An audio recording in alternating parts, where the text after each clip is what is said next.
Trump menace Poutine disant « Soit tu arrêtes cette guerre ridicule ou tu fais face aux conséquences. »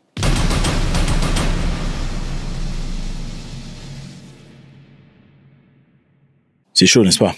C'est comme si une personne qui partait dans un supermarché après avoir acheté un produit qui ensuite se prouve d'être un produit tel qu'il était vendu. Tu pars ensuite réclamer auprès de la personne, ou enfin, des personnes responsables. Vous êtes mécontent, soit après être parti à la maison et rentré, vous réalisez que le produit n'était pas ce que vous désirez, à un prix élevé. Vous rencontrez un manager qui vous dit « Écoutez, monsieur, vous arrêtez vos histoires, soit vous faites face aux conséquences. » Vous voulez votre argent, n'est-ce pas? Soit votre argent ou un autre produit.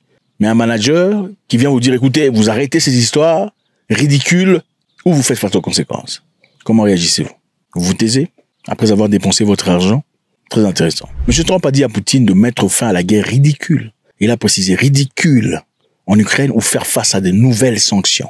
C'est une menace. Est-ce que c'est une façon de dire gentiment à une personne, viens, on va s'asseoir, on va discuter et trouver de solution? Quand tu lui dis, il faut arrêter cette histoire ridicule ou, vous savez, quelquefois, les gens ont envie de vraiment vous écouter. Mais quand vous leur dites, tu vas arrêter de faire ça ou, pour la plupart des cas, beaucoup de gens qui sont nimbés de testostérone diront absolument pas. Moi, je veux le ou là. Je veux voir ce qu'il y a derrière le ou. J'avais peut-être envie d'arrêter, mais puisque tu as choisi de dire ou, moi maintenant, j'ai envie de voir le ou là va emmener où. Trump a prévenu qu'il imposerait des droits de douane élevés et des nouvelles sanctions à la Russie si Vladimir Poutine ne parvenait pas à mettre fin à la guerre en Ukraine. Il a dit ça dans les médias sociaux. Truth, il a son histoire à lui, Trump. Il a ses médias sociaux, si vous préférez, qu'on lui ait booté hors de Twitter à l'époque, pendant la Covid. Trump a dit beaucoup d'histoires que beaucoup d'Américains ne voulaient pas. Et il était président des États-Unis d'Amérique à l'époque. Et on l'a booté hors de Facebook, booté hors de YouTube, booté hors de Instagram et booté hors de Twitter. Incroyable, n'est-ce pas? Un président de la République. On l'a booté hors de toutes ces plateformes. Et c'est là, mis de l'argent à part pour essayer d'initier son histoire qui s'appelle Truth Social. Il y a des millions de followers maintenant, il a son propre histoire. Il a déclaré qu'en poussant à régler la guerre, c'est-à-dire en cherchant à trouver des compromis entre l'Ukraine et la Russie, il était en train de rendre faveur au président russe et à la Russie. Ok? Il est en train de vous donner faveur. En d'autres termes, il est de l'intérêt de la Russie, de M. Poutine, d'accepter ce que Trump est en train de présenter comme faveur. Vous savez, M. Poutine est perçu comme une personne très respectée. Caractère fort, ok? Si vous regardez seulement le nombre de gens qui ont été contre lui depuis tout ce temps et la façon à travers laquelle il a pu résister à l'OTAN, on le considère comme un mystère. C'est un échiquier, c'est un master, c'est quelqu'un de craint. Maintenant, Donald Trump, avec son ego surdimensionné, évidemment, vient vous montrer que, au fait, moi, je suis plus grand que lui. Ok, je te donne du temps, tu trouves des solutions rapidement ou tu feras face aux conséquences. Maintenant, vous pensez que Poutine va capituler ou va-t-il accepter aussi facilement cette histoire où il va justement montrer que je suis pas un de ces petits garçons de chambre avec qui tu deals. En répondant à la menace, parce que la Russie a répondu évidemment, le Kremlin s'est déclaré prêt au dialogue égalitaire, un dialogue mutuellement respectueux. Mais ce n'est pas ce qu'ils sont en train de recevoir jusque-là. Ils disent nous sommes prêts au dialogue, mais un dialogue égalitaire.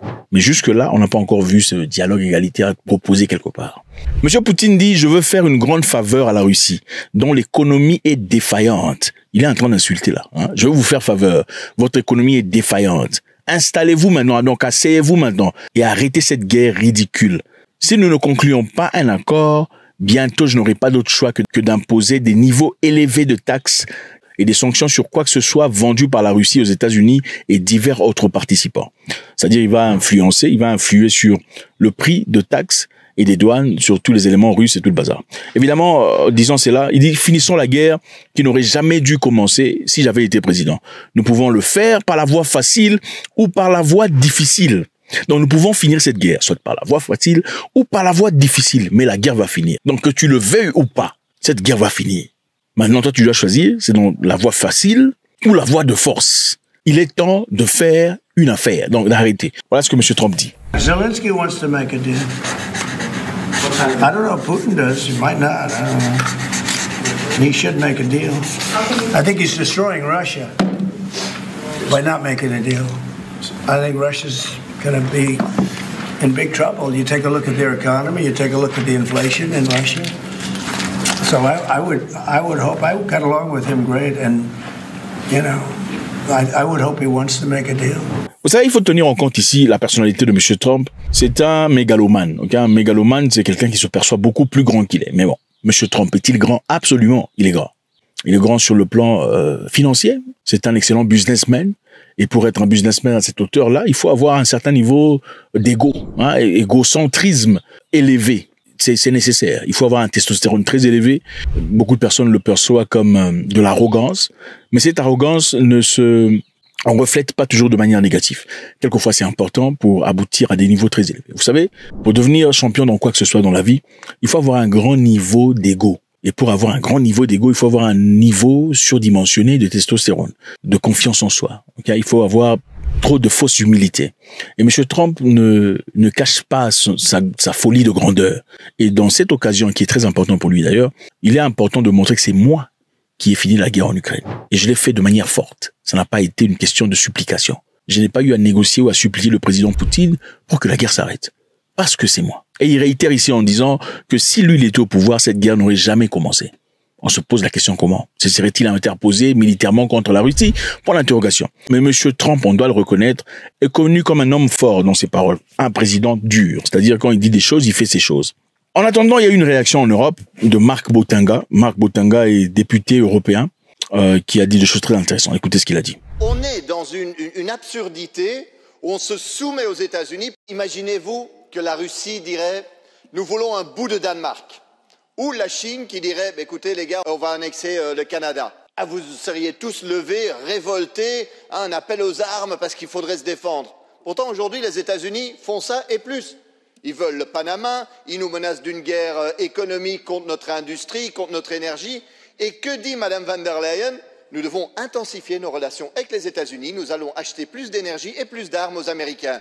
Marc Botenga, évidemment, c'est un député belge qui dit qu'y a-t-il de différence entre M.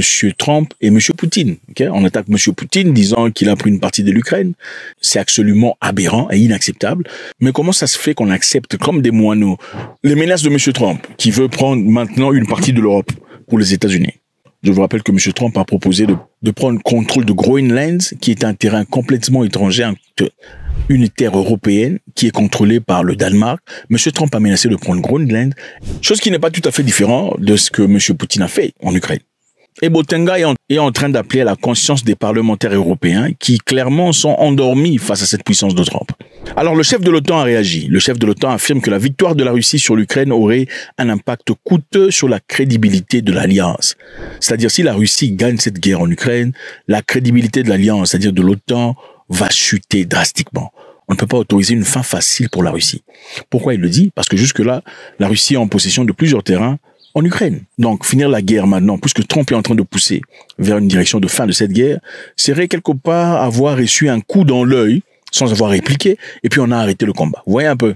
Vous êtes sûr que vous allez taper quelqu'un. Le combat commence, il te fait un coup dans l'œil, l'œil devient rouge, et puis on vous arrêtez de vous battre. Ça énerve. Parce que tu sais que tu es conscient, parce que la finalité est celle-ci.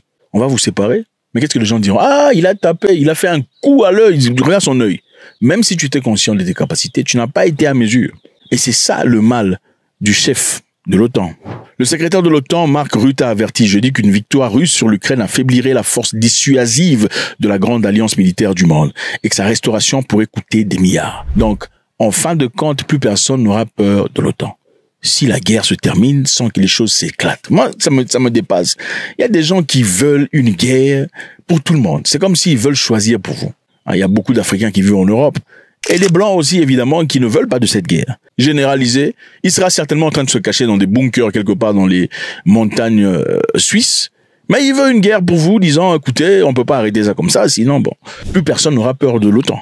Et ça nous coûtera beaucoup trop d'argent pour essayer de restituer cette peur. Des milliards de dollars dissuasifs. Ce seront des milliards supplémentaires pour essayer de rétablir le respect de l'OTAN. Il disait cela, évidemment, pendant le Forum économique mondial de Davos.